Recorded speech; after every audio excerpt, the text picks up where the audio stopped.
Everybody, and a very warm welcome from the Cheshire Energy Hub, your host for this event. I'm Jed Barlow, Chair of the Cheshire Energy Hub, and I'd like to give you a quick snapshot of today's agenda before we start. For those of you not familiar with the Cheshire Energy Hub, we're an industry-led group of energy-intensive manufacturers and energy supply chain companies who've been working with local government and universities to develop a low-cost, low-carbon energy cluster, driving economic development in this region, safeguarding and growing jobs, and developing the skills to drive this part of Cheshire to net zero. The fruition of the Invest Net Zero Cheshire project has been several years in the making, through various iterations, combining both public and private sector funding, and I would like to take this opportunity to thank all those who have contributed in many different ways to what we are launching today. And so to the agenda. In a moment, I will hand over to Claire Hayward, Chair of the Cheshire and Warrington LEP, who will give us a perspective on Cheshire and Warrington's plans to move to net zero. Then Claire O'Neill of the World Business Council for Sustainable Development will give us both a national and international perspective on industrial decarbonisation. Following that, Jeff Ovens of Fulcrum Bioenergy will tell us why Fulcrum have chosen Cheshire from many other options to locate their and the UK's first sustainable aviation fuel plant. We then move into the presentation of the project findings, and I'll be back again to introduce Mark Sprosson of EA Technology to take us through the data-led approach to modelling the transition to net zero that we have taken. And then Helena Anderson of Ikigai will explain how we can deliver a pipeline of £1 billion of investor-ready projects. We'll then be running 2 parallel plenary sessions, and delegates have been pre-allocated a session based on your preferences at registration. One is on the net zero route map scenario planning, and one is on project investment opportunities. Finally, we have a panel Q&A session chaired by Richard Halsey of the Energy Systems Catapult, looking at how we can accelerate the rollout of industrial energy and transport decarbonisation infrastructure in Cheshire and Warrington. As you can see, we've got a very packed agenda and timing will be critical. So without further ado, could I hand over to Claire Hayward of the Cheshire and Warrington LEP. Great, thank you, Jed. That's fantastic. So good afternoon and welcome to this very important event. We're all here today because we are investor ready. The team want to share with you what has been achieved so far, what the opportunity for investment and transformation is, and what part you can play in that.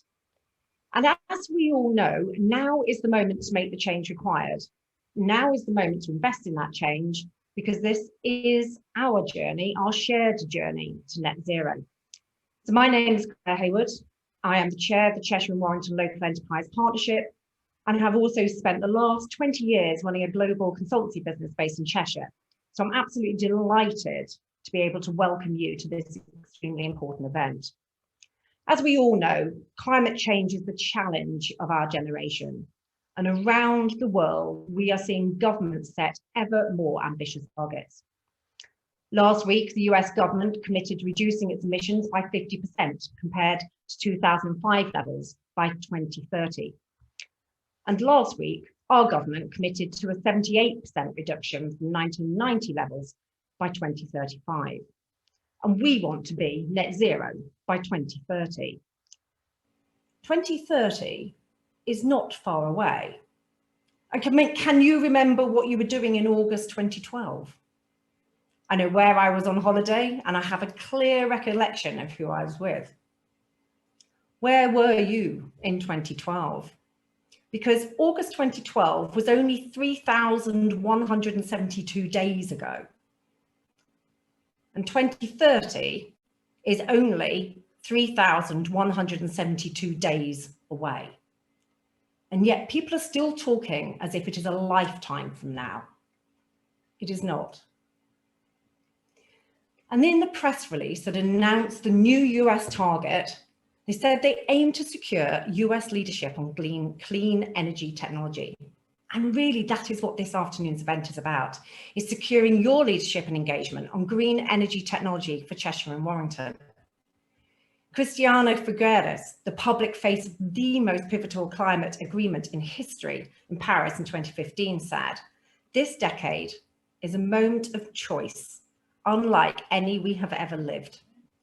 And Cristiano is encouraging us to make conscious choices to ensure we create a better future for us all. Because the unconscious choices are going to lead us to a situation that we cannot reverse. And we all, and you have, a great opportunity to create a better future by making a conscious choice to invest. We've made enormous progress and increased access to tools, technologies, business case studies, which you'll hear about later, an integrated and clear offer, financial opportunities to invest, and a clear case to demonstrate that there is no better place to invest because we do know what it will take to deliver the goal. In this region, we know the importance of an integrated plan. We have the vision, we have a clear path to investment, we know how to start up businesses and scale up, we know how important skills and access to talent is. We know you need an ecosystem to be able to deliver. And in Cheshire and Warrington, we have that ecosystem. And locally, our commitment is to make Cheshire and Warrington the most sustainable in the UK. So we've established a Sustainable and Inclusive Growth Commission to help us identify the steps to make sure that we make that a reality. And the work undertaken by the colleagues who are here today at this event have identified £1 billion of potential investments into the decarbonisation of the industrial cluster in the Ellesmere Port area. And we know that for these investments, we needed a holistic plan which looks at the whole energy system to make our area net zero by 2030, because we are currently the 4th largest emitter of CO2 in the country. So we knew that we needed an intelligent, integrated, collaborative, and bold approach. And as investors, you don't want to see piecemeal initiatives, you want to see a joined up approach to decarbonisation. And as an example, the ePort Smart Energy System, Net Zero Cheshire, will deliver that. It's its first of its kind in the UK, and a model which can be rolled out nationally and exported overseas. I'm also delighted that Cheshire and Warrington local enterprise partnership has provided £700,000 from its local growth fund to meet the 80% of the cost of this incredibly important project. Funding that I know will enable Cheshire and the North West to demonstrate how it's leading the way on the net zero agenda. And it's a project that couldn't be more timely. We've got COP26 around the corner when the whole world will get together to discuss how it is going to restrict the global rise in temperatures caused by CO2.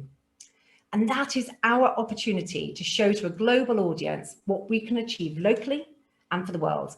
And I'm therefore extremely pleased that our keynote speaker this afternoon is Claire O'Neill, who, when she was the Minister for Climate Change, was absolutely instrumental in bringing the summit to the UK. So well done, Claire, on that, a fantastic achievement. So Cheshire and Warrington is absolutely committed to building a better future for everyone who lives and works here. And what better future could there be than one where we've eliminated carbon from our own activities, brought jobs and prosperity to Cheshire and Warrington, because we are the leading place in the world for clean energy technology. So now we need to accelerate the creation and the rollout of these opportunities. And we're absolutely delighted that you've been able to join us today. And we hope that you will invest and support and enable us to deliver a net zero Cheshire, because the moment is right now. So may I hand over to Claire? Thank you. Well, Claire, thank you so much for a really thoughtful and inspiring set of framing remarks. I liked your 3,000-day analogy. Always terrifying when you actually put these things into real time frames, and it becomes extremely apparent that we have a lot to do. And I guess, so I'm Claire O'Neill, formerly known as Claire Perry, and as Claire kindly said, I was the Climate and Energy Minister in the last government, and worked a lot on the clean growth strategy, bringing the COP to the UK, and also the industrial strategy. And a lot of the documents that we put together were indeed the genesis of really where we are today, which is we're now talking about not just ministers sitting in Whitehall pushing out policy, but actually empowered, thoughtful groups close to delivery, really thinking about how that strategy gets brought to life. And I can't tell you how refreshing it is to see, these ideas that seemed good at the time, to work out how you move from a push to a pull approach, how you start a conversation that moves beyond public subsidy to bankability, and how you move from one that is either all public sector or all private sector to a much more joined up ecosystem. And huge congratulations, by the way, to the Cheshire and Warrington LEP and other partners for really bringing this energy hub concept to life. I think you are absolutely in a leadership position across the UK, both with your plans and your current implementation. But of course, I've left politics and I now work for an organisation called the World Business Council for Sustainable Development, which is a global CEO-led group based in Geneva. It's been around for 25 years that works with the world's most ambitious companies, essentially saying the how of sustainability. And every conversation that we have, whether it's about climate change or nature positivity or inequality, starts from a conversation of what do the policymakers need to do, and then moves on to how do we integrate into that solution. And again, whether it's happening at a local or a national or a global scale, that sense of integration and problem solving together, and crucially looking beyond the typical conversation, which usually happens around these new technologies and changes, which is how much subsidy is the government going to provide, to one that says, how do we actually create a set of projects and establish the right funding structure to make these most attractive for local investors, regional investors, national and global investors. And I sit as a non-executive director on the board of Ikigai Capital, who will be talking to you today and will give you a sense, I think, of how the project stream comes together. But I suppose, just to sort of pivot back to the starting position, what became clear to me over many years in the sustainability space, and most recently working with an extraordinary array of civil servants in bays and local delivery groups, is that what often seems incredibly complicated is actually much easier when we break it down to its constituent parts. And then the other thing that is happening as we do that is that some of the silos that have been around the policy space for so long are starting to break down. So the conversation about energy for too long has happened in a sort of generation and distribution and usage framework. Now starting to think very closely about energy and transportation coming together, what that means in terms of infrastructure, but also what that means in terms of economic opportunity is absolutely vital. So I know we have, or I'm hoping we have, some of our my former BEIS colleagues on the call today, and a chance for me to say thank you so much for what you've done over the years. And I think you'd share the sense of excitement that what we hoped when we set up this focus on local delivery and created the LEPs to be part of that delivery vehicle is really starting to come to fruition. So thank you very much for making this happen. Thank you for getting us so far. I think it's absolutely thrilling that you are so advanced in the thinking and are working out, as you discussed, as Jed discussed in the opening, that there's this coalition of intensive energy users, of energy suppliers, of policymakers, of local businesses really pulling together. And I think the blueprint that's being developed and the implementation plans will be absolutely first class. And I just can't wait to keep being involved. So I'm going to stop there because I know we actually want to get on with the nuts and bolts of today. I'm looking forward to joining later on the panel discussion and perhaps drawing together some of the lessons that we've learned. But back to the team, and hopefully we'll have a really productive day. Thank you.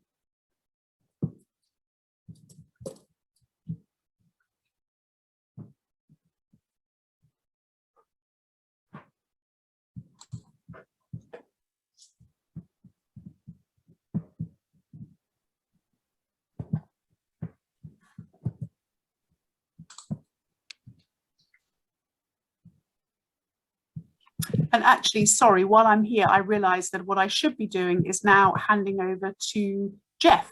Is that correct? Who's going to talk to us in his role as the head of the UK at Fulcrum Bioenergy.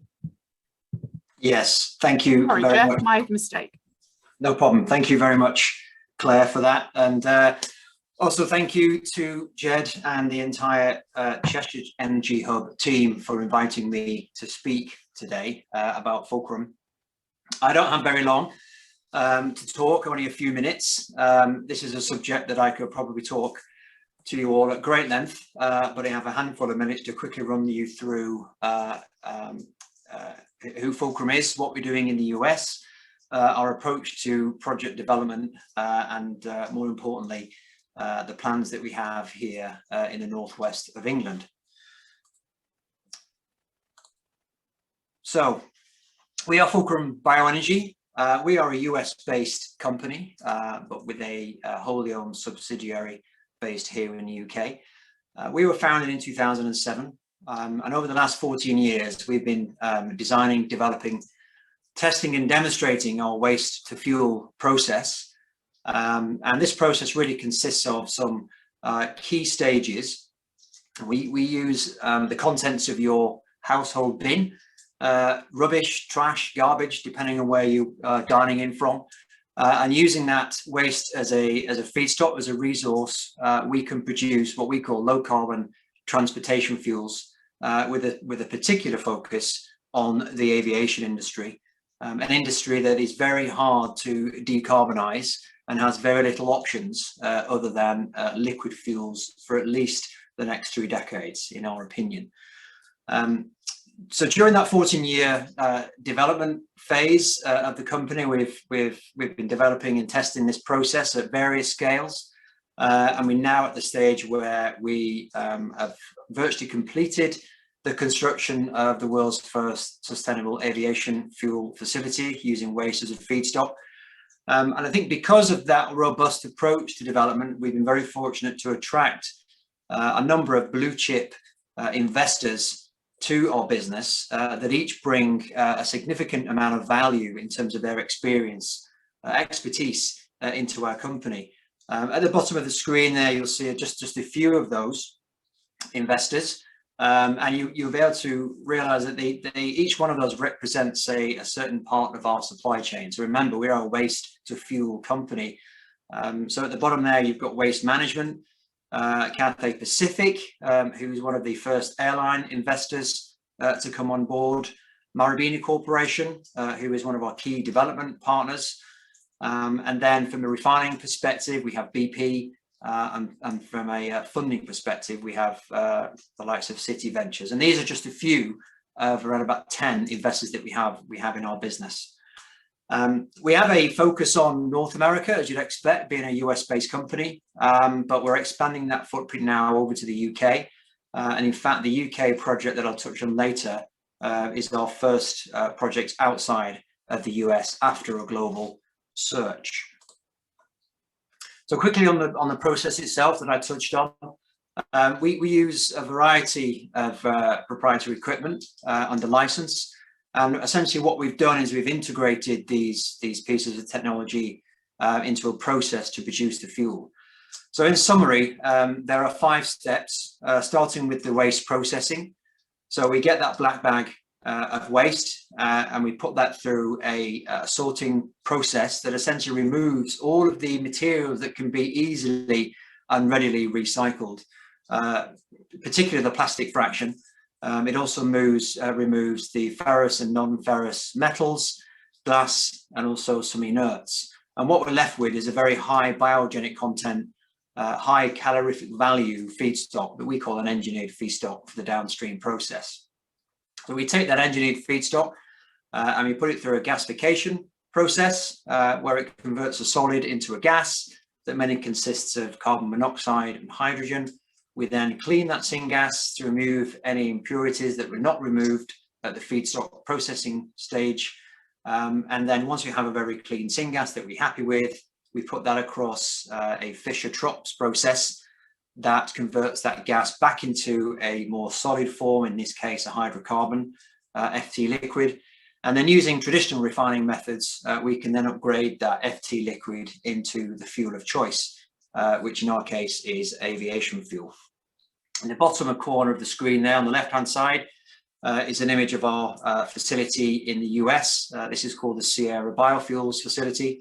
It's on a 19-acre plot, relatively compact, and this will take about 175,000 tons a year of waste and produce in the order of 10 million gallons, or about 30 million litres of low-carbon sustainable aviation fuel. So closer to home, in February this year, we announced our first UK project to be located in the northwest at the Stanlow Manufacturing Complex. in association with SR. The project itself is called Fulcrum North Point. This is planned to be operational around about the end of 25, early 2026. And one of the key attributes that Fulcrum has in this case is that clearly, the project that we're building in Cheshire will not be our first. There will be significant learnings that we can read across from the Fulcrum Sierra project in the US that will be operating about 3 years by the time we get to this one.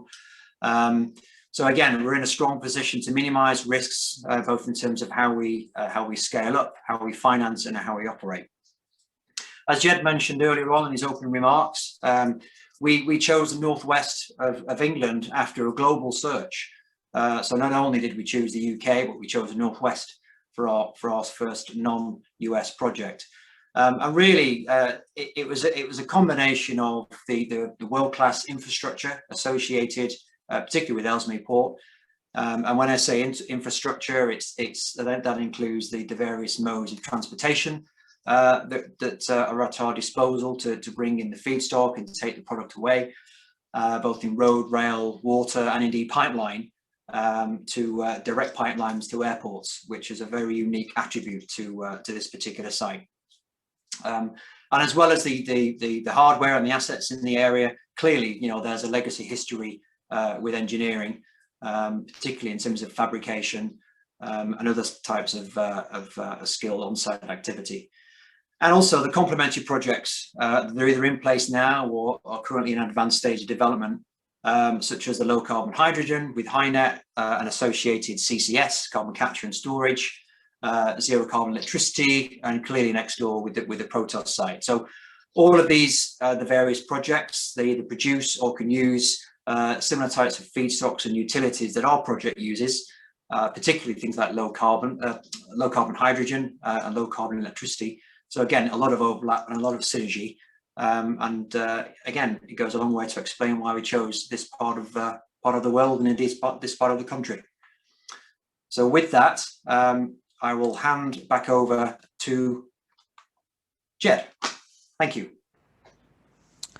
Thank you, Jeff. Very much appreciated. And I would say, it kind of, on behalf of Cheshire, Jeff, we are clearly very, very proud that you've chosen Cheshire for the Fulcrum North Point project.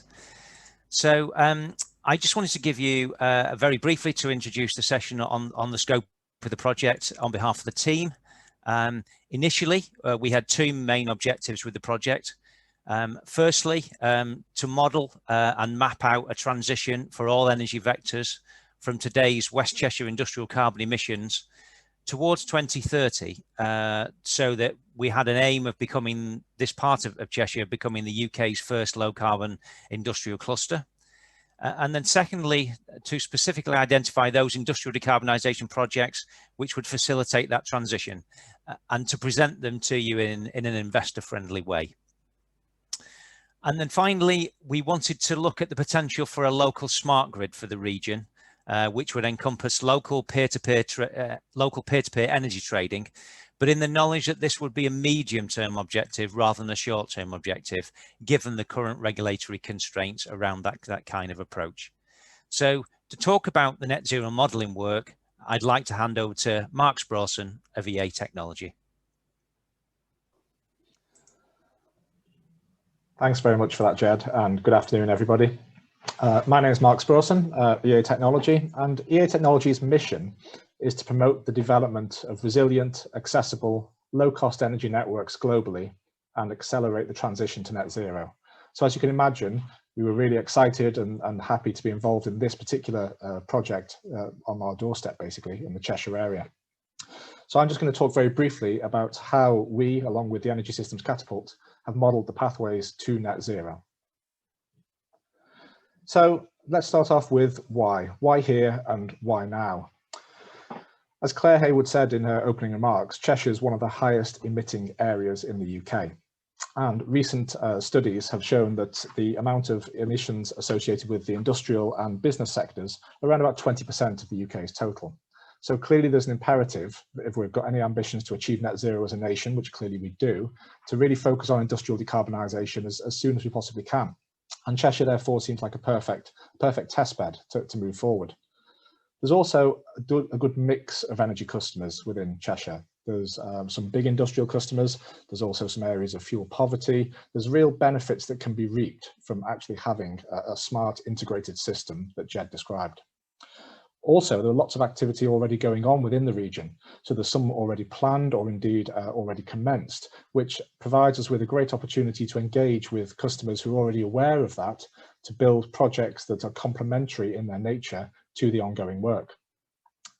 So what we did was we sought to set out a decarbonisation roadmap, which has to look across energy vectors, has to come up with bankable investment cases, and has, as was said earlier, to be replicable for other industrial clusters around the UK and indeed internationally. So what did we consider? Well, any project of this size and scope has to be multi-vector and whole system in its approach. It's no good really just looking at one particular energy vector and trying to focus on that. Yes, you'll gain some benefits, but it's really about whole systems thinking. So we looked at all the vectors that are shown on the slide here. And what that enabled us to do was to engage with key stakeholders up and down the value chain associated with those particular vectors. So for example, when considering electricity, we engaged with SP Energy Networks.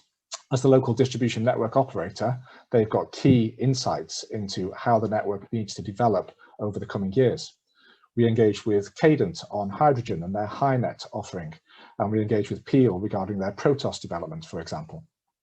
So having commenced all of that engagement, what did we actually do as part of this project? And really, you could describe this project in 6 stages in terms of the approach that we took. So I'll briefly outline those now.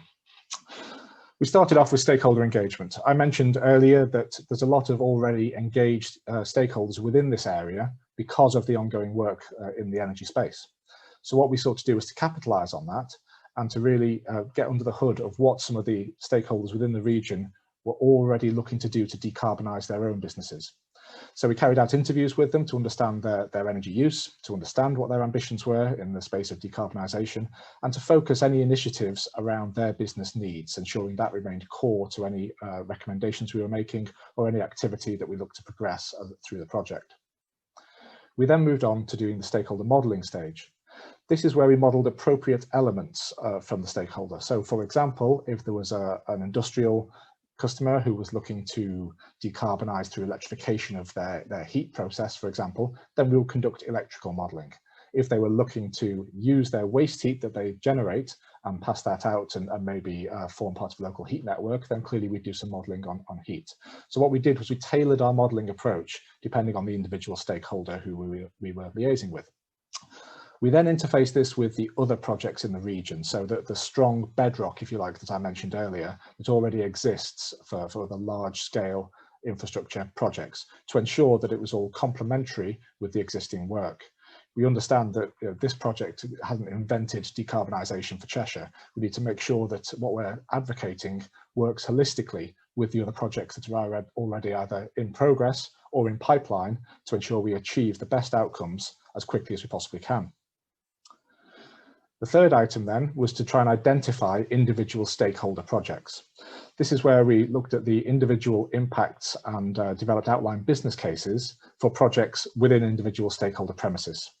Helena will talk a bit more about this process in her slides later on. What we then did in step 4 was to roll this up to a regional level. So having looked at individual stakeholder modelling and identified the opportunities for individual stakeholder projects, you then have to put all of those items together and show how they all fit as part of the jigsaw puzzle, if you like, around the Cheshire area, and understand what the changes this will mean to energy demand and energy generation moving forward. This allowed us to determine how far we could progress towards net zero in the industrial sector just by utilising these stakeholder projects alone in partnership with the ongoing work previous to this project. Having done that, it was clear that it could make significant progress but wouldn't achieve net zero alone, and that wasn't a surprise to us. There was indeed a gap to net zero that continued to exist. So what we did within the course of the study in step 5 was to see what other projects could we identify that weren't linked to one specific individual stakeholder. So this could be projects that link to multiple stakeholders or requiring collaboration, or projects that maybe were linked to none of the stakeholders that we'd engaged with thus far, but we're making best use of opportunities to do with the land that is available around Cheshire, potentially for additional renewable generation projects as one example, or perhaps looking at fueling, low carbon fueling, such as at motorway service stations.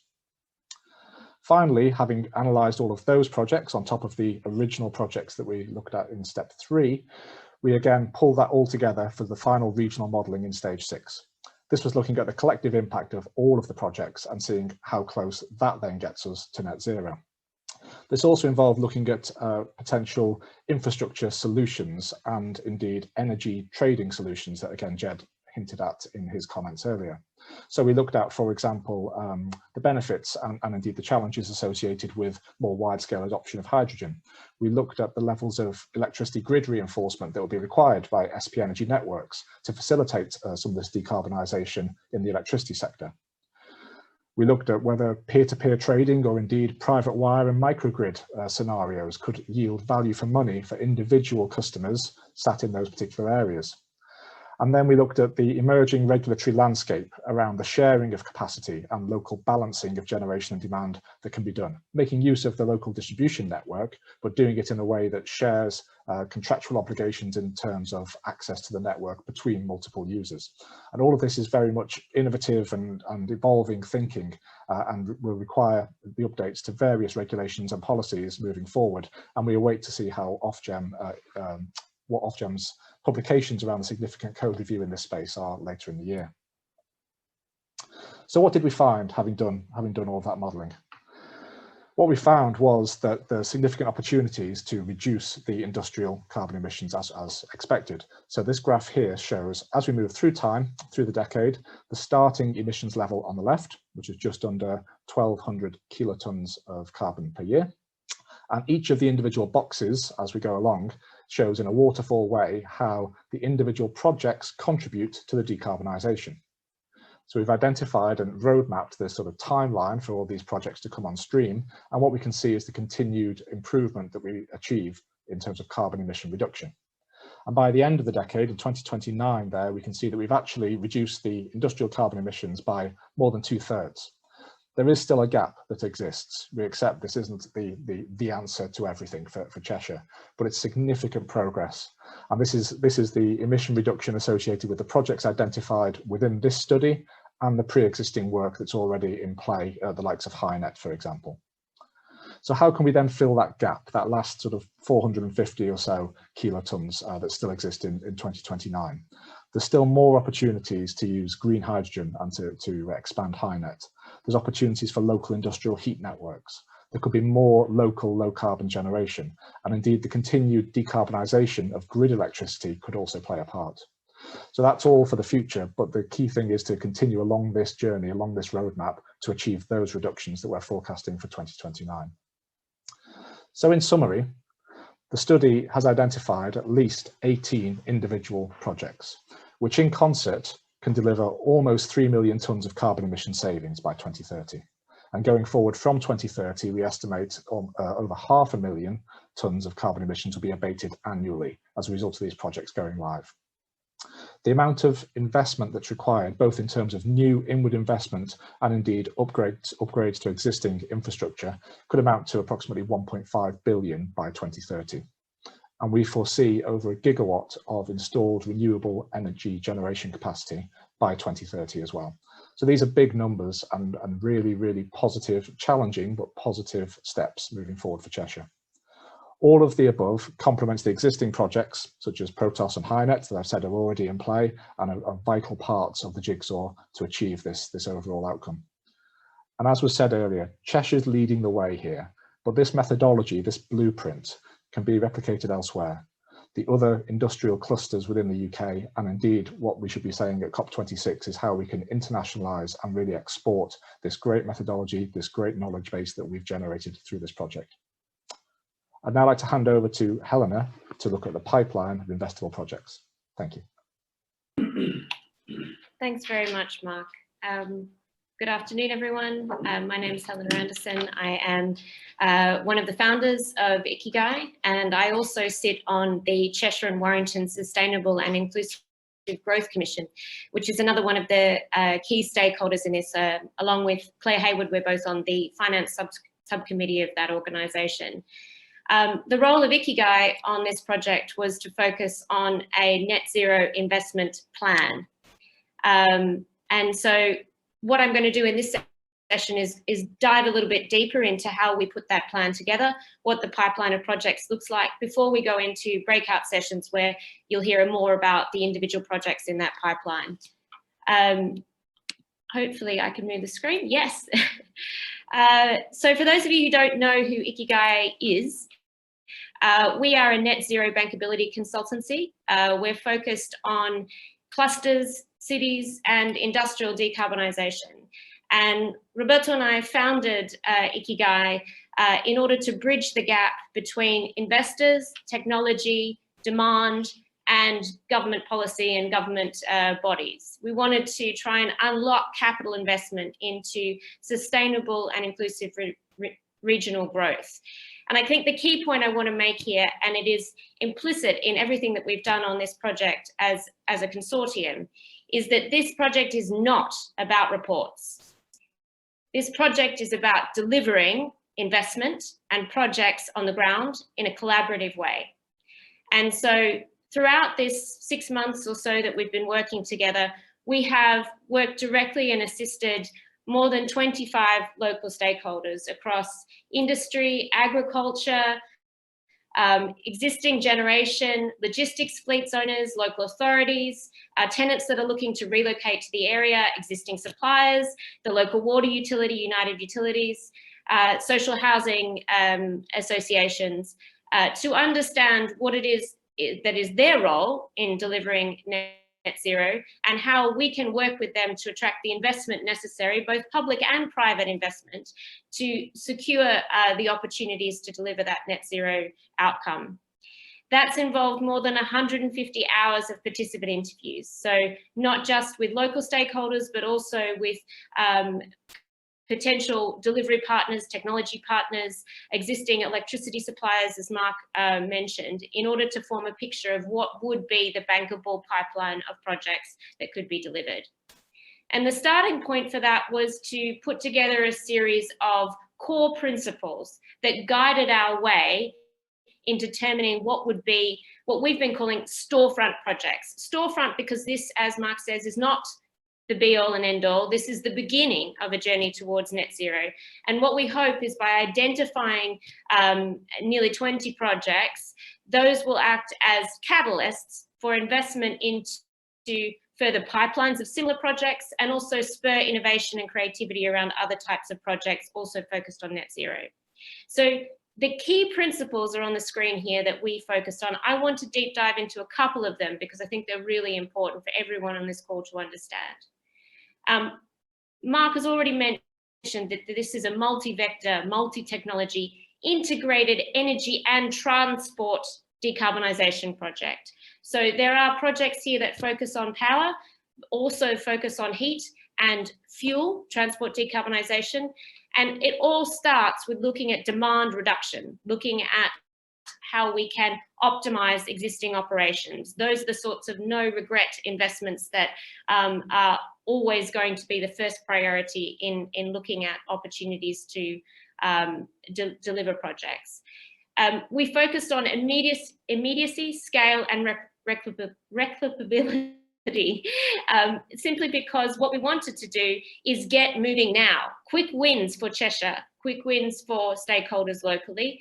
But those projects need to be of a sufficient scale that they would be interesting for investors and that they could spur on further investment beyond. We focused on demand-led projects. So a lot of the stakeholder engagement that we've done has been engaging with emitters, users of energy, users of fuel, in order to understand where the demand-led clusters would arise so that we could fit solutions to that demand. We also looked at aggregation of feedstock in the context of certain of the projects that were dependent on, for example, waste streams, CO2 streams, heat streams, so that we're not just looking at a single source, we're looking at a resilient multi-source supply. And finally, as far as HyNet is concerned, I know that there are a number of people from HyNet on this call. We thank you very much for how collaborative you've been on this project. It's important for everyone to understand that this project complements and supplements the work of HyNet. If you think of HyNet as the core infrastructure for delivery of hydrogen and the distribution and permanent storage of CO2 in the Cheshire area, what we've attempted to do is build projects around that, to support that, and to embellish what the opportunities that come from having a blue hydrogen supply and the capacity in the longer term for permanent storage of CO2. So how did we go about putting together the projects that you'll hear about today? We talked about the engagement, and we've talked about, as Mark mentioned, the assessment of which technology options were going to be viable for particular sites, industrial sites, and also in the context of clusters. But what we did beyond that is actually do a bankability assessment from both a technology and an asset class perspective, to understand the various revenue streams that could be available to projects, to understand what the investor appetite and requirements would be to invest in those projects, to minimize things like insolvency risk and allocate and mitigate risk appropriately on the projects, to future-proof those projects, looking ahead to other infrastructure, as well as the policy environment and regulatory environment coming through. And so having done that, we've put together outline business cases for each of the projects in the pipeline. A summary of those outline business cases is available on the website that is going live today. And there is also a much more detailed outline business case available under NDA. To prepare those, we engaged with other stakeholders. We also worked very closely with ESC and EA Technology in terms of their modelling. And all of the projects that you're going to see today have been signed off by the various key stakeholders who have been involved in design of the projects or where the projects are located. So what happens after today? Well, this is just the beginning of a process where we hope to engage with investors and delivery partners and other innovators who can help us to shape these projects and bring forward investment at the different stages that are required, everything from early stage development to shovel-ready projects looking for construction funding, to get to the point where early next year, the various projects in the pipeline are ready to move forward with a consortium for implementation on the timeline that we can go through in the later session. And then, as Mark said, this is all about storefronts. So hopefully, having put forward the initial projects, then this will catalyse further investment. For some reason I can't move the slide on. Okay. So the project pipeline is broken into 5 different themes: renewable power generation, industrial decarbonisation, so that's on-site solutions for specific industrial emitters, circular economy projects, which break into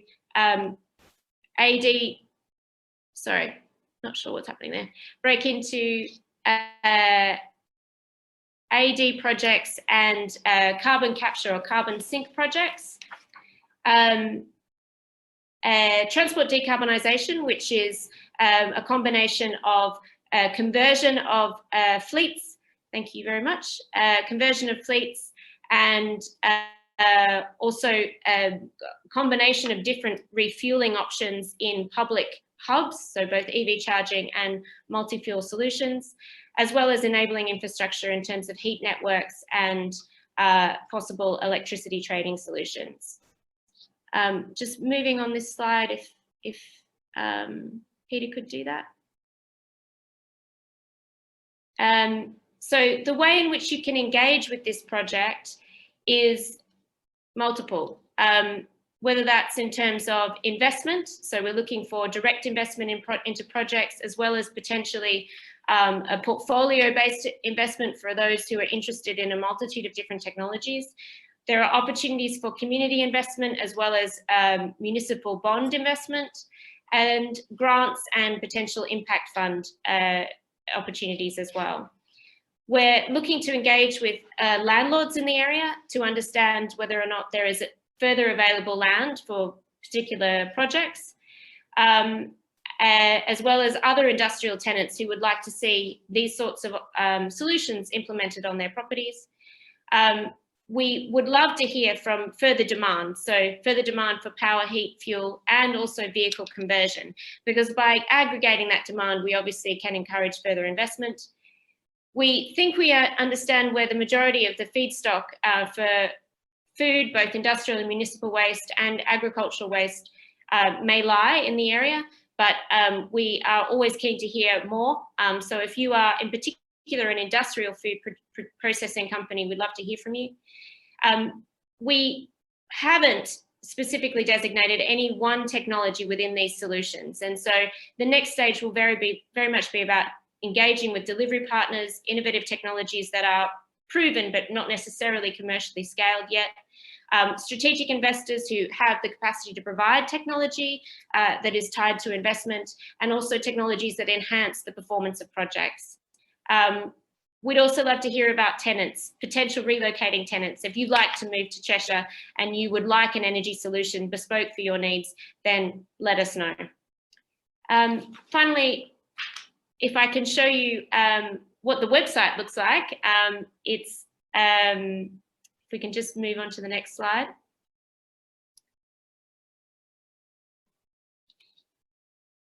Hopefully.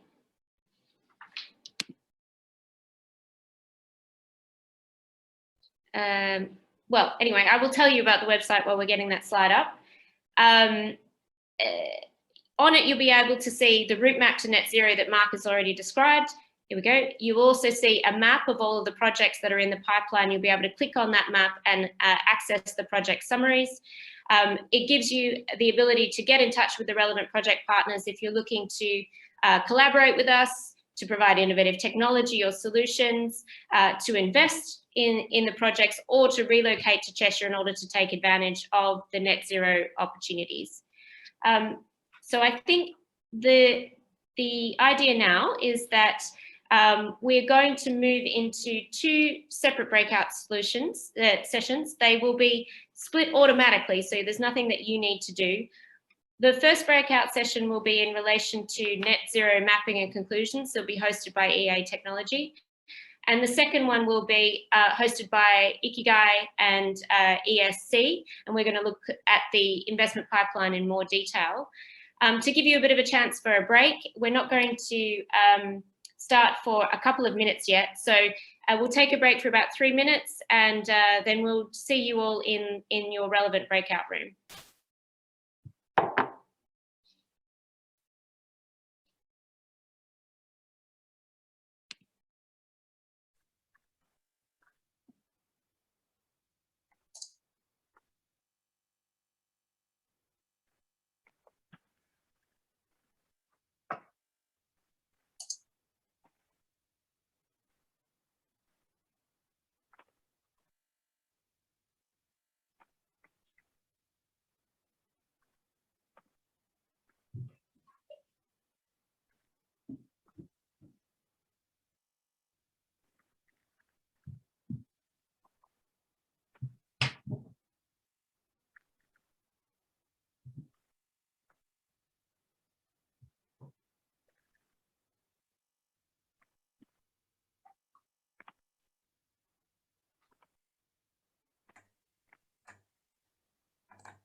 Good afternoon, everybody, and welcome back. Hopefully everybody has safely returned from their breakout session successfully.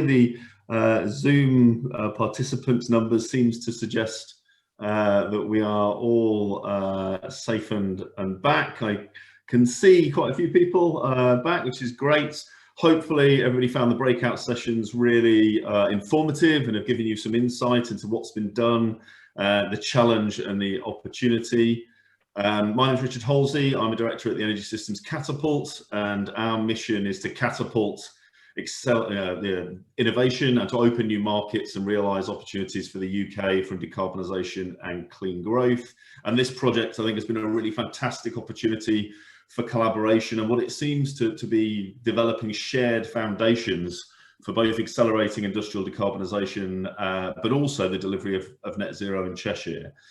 So as we sort of move into the final section, this final session is a short panel session before we wrap up at 4 p.m.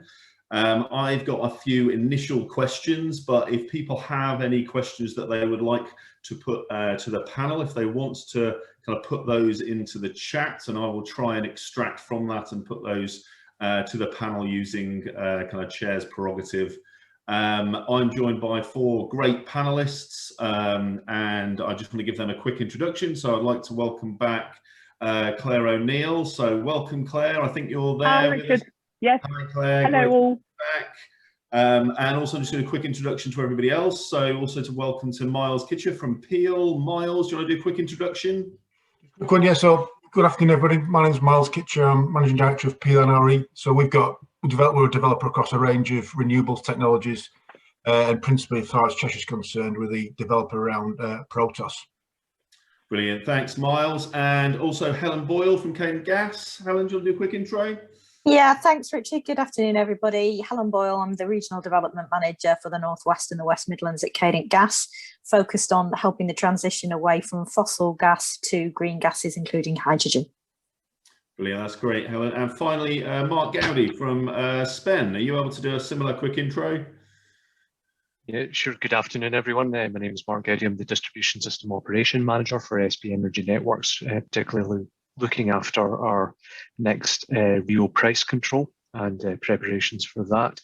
And SP Energy Networks cover the SP ManWeb licence area, includes North Wales, Merseyside, Cheshire, North Shropshire, and covers about 1.5 million homes, businesses and public services across that region. Brilliant, welcome Mark, and welcome everybody. As I said, if anybody has got any specific questions they want to put to the panel, if they can put them in the chat, and I will try and cherry pick a few out and put them. But to kick us off and kind of get us going, the project itself has obviously supported this data-led approach to thinking about net zero and a kind of this initial sort of really quite exciting pipeline of projects. But I wondered what the panel thought it sees the sort of single biggest barrier and the biggest opportunity, maybe conversely, in accelerating a transition to net zero in Cheshire. So maybe I'll start with Claire, perhaps your thoughts on what's the biggest obstacle we've got to overcome, and also conversely, what's the biggest opportunity for the area? I think generally the biggest obstacle with net zero is the belief in its possibility. I think Claire, when she framed this, said this very well, that, you know, I feel we still continue to talk about net zero as a theoretical rather than something we're actually going to be delivering and measured on delivering in many ways, both as politicians or as corporate leaders or as elected, elected officials. So I think there is that real sense of belief is probably the biggest challenge. And related to that is, my goodness, it's very hard to work out what good looks like in net zero. In fact, I've got in front of me the lexicon from the Race to Zero lexicon, which is very good reading if you haven't got it yet, which actually sets out, you know, what net zero is versus climate neutrality, etc. And the truth is there aren't good definitions of what net zero means. So in some ways we have to kind of trust ourselves that, you know, most of us are not trying to get there by emitting the last drop of fossil fuel emissions and then suddenly planting 1 million trees. You know, that is not actually what almost any entity is planning or doing. Most people are genuinely trying to drive down the reduction curve and then work on removals. So I think the biggest barrier to me is sort of trust and belief. And I guess, you know, when we brought in, I remember very well when we brought in the conversation, not even legislation about phasing out of fossil fuel vehicles on British roads. It was the mother of all rows. You know, I can remember it very clearly with lots of auto manufacturers saying, if you bring in 2040 as the phase out date, that's going to destroy 1 million jobs in the UK. And lo and behold, we sort of set out a signal, and then that very rapidly became something that could be bought in by leaps and bounds. So there is that sense of sort of trusting ourselves and thinking very hard about the signaling. The biggest opportunity, I think, is that the genuine ability to say that a location is focused on being a net zero hub and is thinking about what that means for businesses, whether they are energy generators, distributors, the hard to abate sectors, transport companies. That is extraordinarily powerful, both for those businesses and also investors in those businesses. I'm increasingly convinced that the decarbonisation pattern, if you look at energy and industry and transport, which are our three biggest buckets of emissions, have to be in a sort of clustered approach. And I'm really proud of the fact that the UK is amongst the world leaders in thinking about that clustering and, of course, set up these investment mechanisms to do so. And I'd really like to see some of those clusters come to fruition in the next couple of years, because I think then we are showing the proof points. And by the way, that helps the global transition because it demonstrates what we need to do with countries who are so far down the industrialization curve or the energy transition curve. Yeah, I mean, thanks, Carl. I think that sort of point about sort of almost proving and doing, getting hands dirty and setting an exemplar for kind of global action is really powerful. The connection with overcoming that trust and belief and moving into that practical application and demonstration, I think is important. And Miles, from your perspective, I guess, and from Peel's perspective, how do you see that sort of playing out from a kind of opportunity space, but also from the barriers that need to be overcome? Yeah, I think there's no one single barrier. I think there's a lot to do. Basically, we need to get on and start doing things because everything from more renewables to energy efficiency to just changing the way society operates. There's a lot to do. The one thing I'd like to see is some greater integration across government on policy. We're just going through at the moment on the RTFO and getting renewable RTFO on fuels, and it's talking about hydrogen fuels. Is BEI's got one idea, definitely need to engage on the waste side. DFT have got things, and then underpinning all that's Treasury saying, well, how much is it all going to cost? So I think getting some policy certainty would, in an early stage, that allows us all to gear up to invest and to provide that infrastructure is really important. There's a lot of good words being said, which is really heartening. I just need to quickly translate that into firm policy. And I'd certainly endorse, Claire's view that we need to get these clusters moving, because I think it is a solution, and I think we can genuinely be world leaders in the UK. But let's not have a competition between the North East and the North West. We need to do all. All needs to happen. Mm-hmm. I think the corollary of all that is that there's so much happening, certainly in the North West and certainly in Cheshire Warrington, that there's some great opportunities coming forward. HyNet's a fantastic project and will be game changing. But there's also lots of other things as well, whether it be renewables, whether it be you've heard about the various projects the breakout sessions. There's a lot happening. It just needs to have some policy and regulatory certainty to underpin that change and underpin that investment going forward. Yeah, I think the point about policy integration, I guess, and obviously Claire firsthand knows the challenges of achieving policy integration, but that sort of keeping track of everything happening in tandem, it feels like one of the biggest challenges will be there's so much going to be happening in parallel as the time gets squeezed. The ambitions in terms of delivering net zero earlier starts to get squeezed. We're going to start to see more stuff, and just understanding how those things relate and keeping control of that is going to be really, really important. And I guess obviously the infrastructure and the networks that underpin our kind of energy use is a key sort of part of that. And so Helen, I guess from your perspective, from the gas distribution operator, how do you see the sort of single biggest challenges and opportunities in kind of driving towards net zero and industrial decarbonisation? I think in net zero as a whole, I think one of the biggest challenges we have is the low awareness of it among consumers. There's a much higher awareness of net zero and the challenge and the things that need to be done and the horses that we need to back, which we've already sort of talked about among businesses and local authorities who have all set, challenging decarbonisation targets, which is really good to have that political strive for that drive for the political vision. But what's lacking is consumer awareness and what they need to do in the part that they need to play and what will happen to their heating in their homes, which then ties in with the policy direction that we're still waiting for in this area. But predominantly, one of the largest challenges that we have is the decarbonisation of domestic heating. And at the moment, I see little movement in that area. So I think that's a huge challenge and an opportunity for us in a way. And in terms of the biggest opportunity for the area is if we can go faster, and we can, then we should, because the whole of the UK will not be able to go faster. So the areas that can go faster absolutely should, so that when you add it all up and stitch it all together as UK PLC, 2050's hit. So if there are regions that can go quicker, and we absolutely can, for all the projects that we've talked about and the work that's already been done, then we should. Yeah, I mean that sort of ties back, I think, to the point about sort of demonstrating, doesn't it, and sort of setting out some trailblazing exemplars or pathfinders for what the art of the possible is. And I think the point certainly about consumers and taking consumers with us is obviously sort of one that's very dear to the Catapult's heart, and ensuring, I think, that we build momentum and we get solutions that work for people. I like to think that net zero is going to be a place that we all want to live. It's better, it delivers us better outcomes as well as being low carbon. So I think that's an important one that sometimes we can lose sight of, perhaps.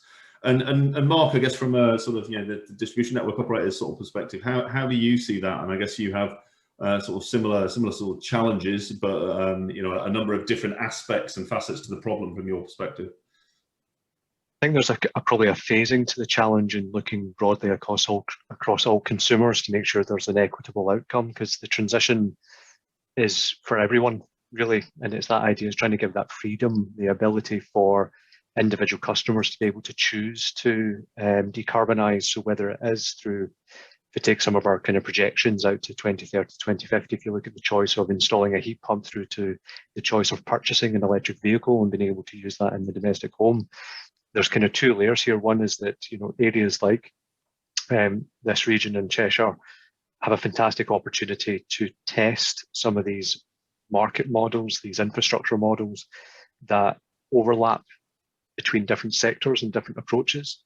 But there also has to be optimum outcomes out of that for individuals, because you're starting to get different sectors that might have different drivers. And for that, there's the consumer at the end of the day that also needs to be able to transition. And awareness is a part of that, and Helen's quite right.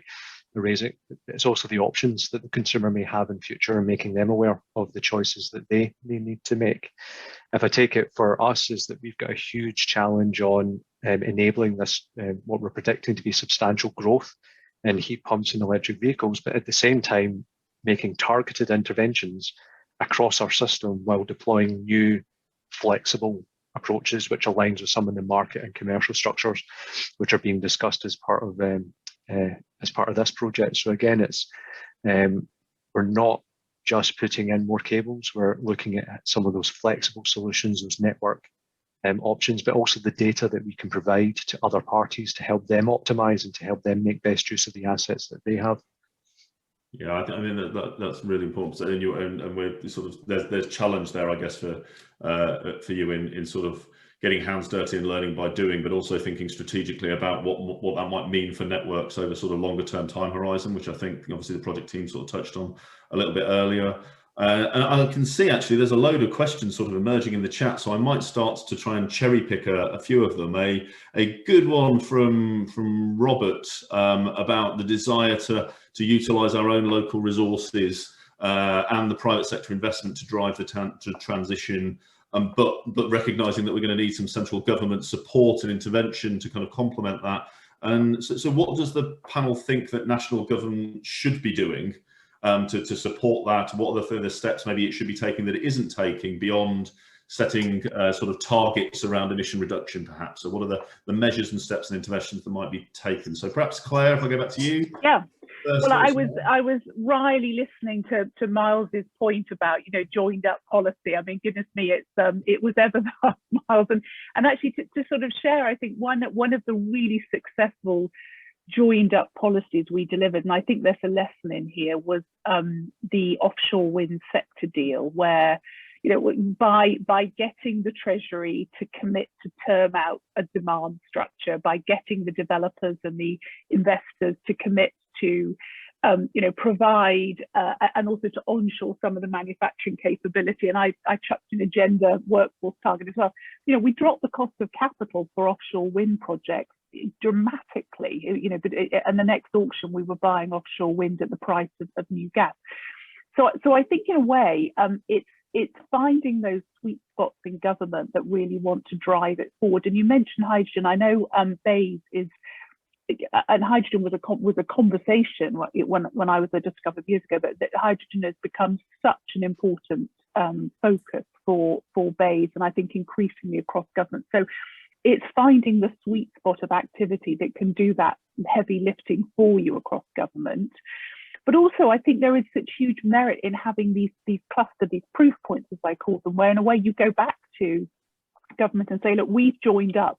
We've had the conversations with the transport team, with the DIT team when it comes to export capabilities, with the regulators, with the energy team, and this is what we actually need, and almost present it as a sort of 10-point plan.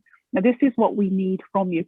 We were chatting just before we got going, Helen and I, about Cadent and the role in HyNet and, you know, and hydrogen. I mean, my goodness, we've been showing the opportunity for hydrogen now for many years, and again, haven't quite been able to crack it yet. And so I think it's just being very clear about what you need.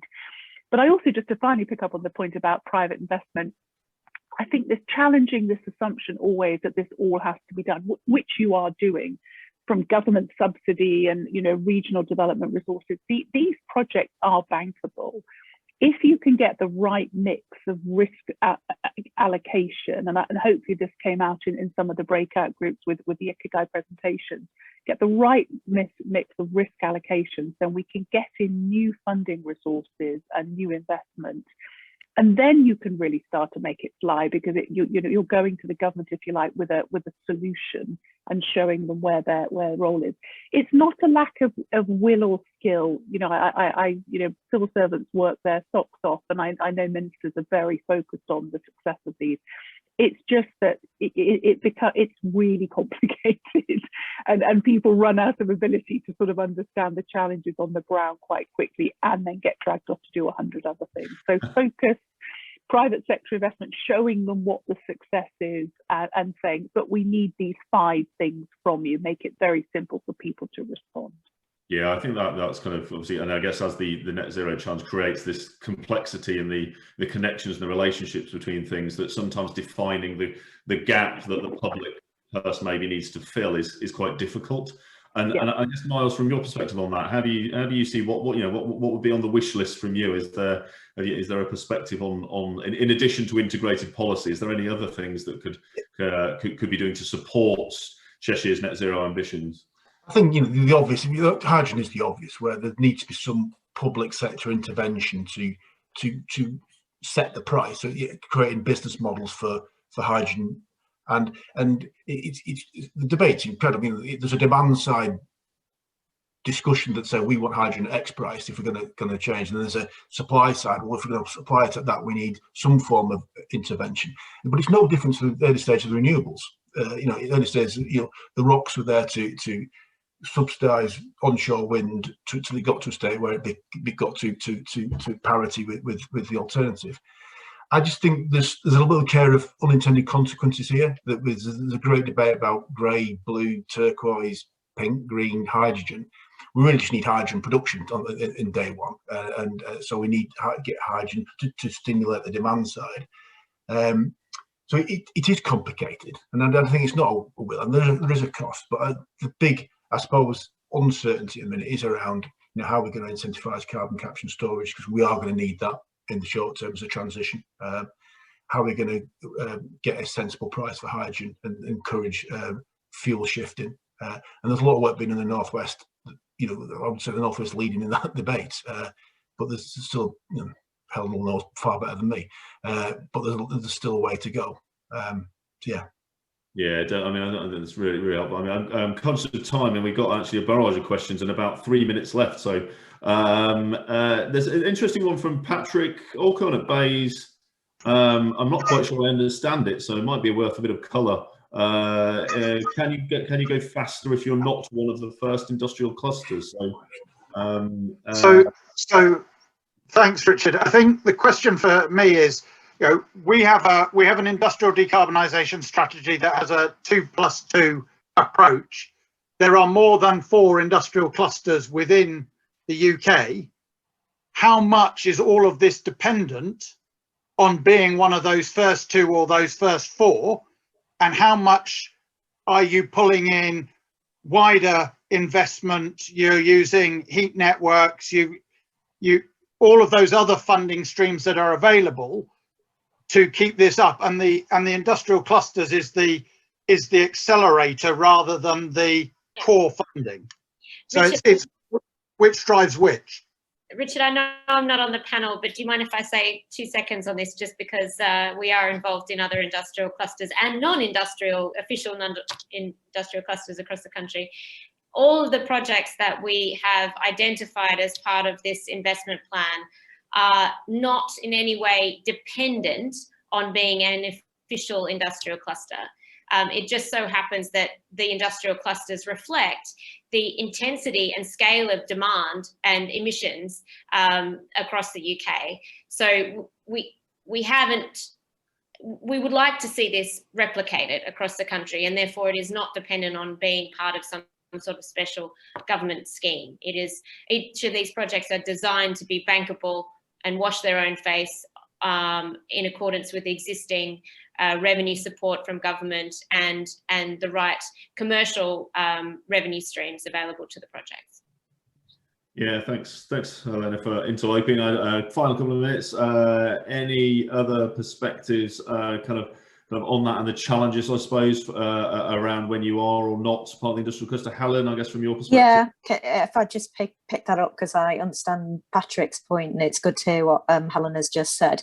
It is a worry that I think potentially BEIS are creating a system that they've, with unintended consequences. I understand kind of why they've done it to try and actually get two clusters moving and delivered by 2030. I get the reason for that.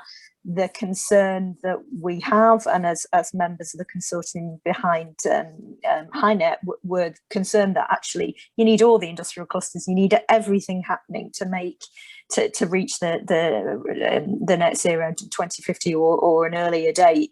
So by creating a 2+2 horse race, what you're potentially doing is, if you're not one of the first industrial clusters, will you lose investment and backing, and will two of those clusters actually fall away? And we really, really need them all. So that's a really genuine concern that we have. Yeah, so it's that point about how we create the mechanism to allow many places to drive forward. I guess coming back to Claire's point at the start and the top discussion around trust and belief, and I guess we need to see a number of examples of kind of the art of the possible to make us all believe of what's possible, and to show I suppose to some extent the world what the potential is for delivering net zero in the UK. I'm conscious of time, and I think we've got about a minute left. So I just want to say a massive thank you, I think, to all the panelists for your contribution. There's actually a raft of questions, which thankfully it seems like everybody's been chipping in and answering kind of in the chat. So thank you very much for that. But just to say a big thank you to all the panelists for kind of contributing and for joining us on the session today. Hopefully this is a really exciting start and catalyst for a range of activities that can happen in the region and collaboration working together. So thank you to the panelists and everybody for joining us, and I'll hand back now to Jed to wrap up for us. So thank you very much. Thank you, Richard. Yeah, I'm sorry to have to cut short the discussion about hydrogen pricing and cluster sequencing. I suspect we probably could have spoken about that all afternoon. Essentially, finally, on behalf of the Cheshire Orient and LEP and the Cheshire Energy Hub, could I thank you all for attending today. We hope you found the project is of interest, and for those of you not from our region, we look forward to welcoming you to Cheshire in person, hopefully sooner than later. The website is now live. And you'll be able to see there that the contact details from the website are there. We're happy to field inquiries via the site.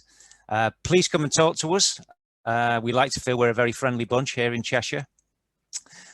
Before closing, one last announcement, if I may. The information we have shared with you in this closed session is subject to the local electoral PERDA restrictions. So we won't be doing any further announcements on the project until after May the 6th, when we will be doing further PR on the project. So that's it from me. Take care. Thanks for listening, and stay safe. Thank you very much, all. Thank you very much. Thanks, Jeff.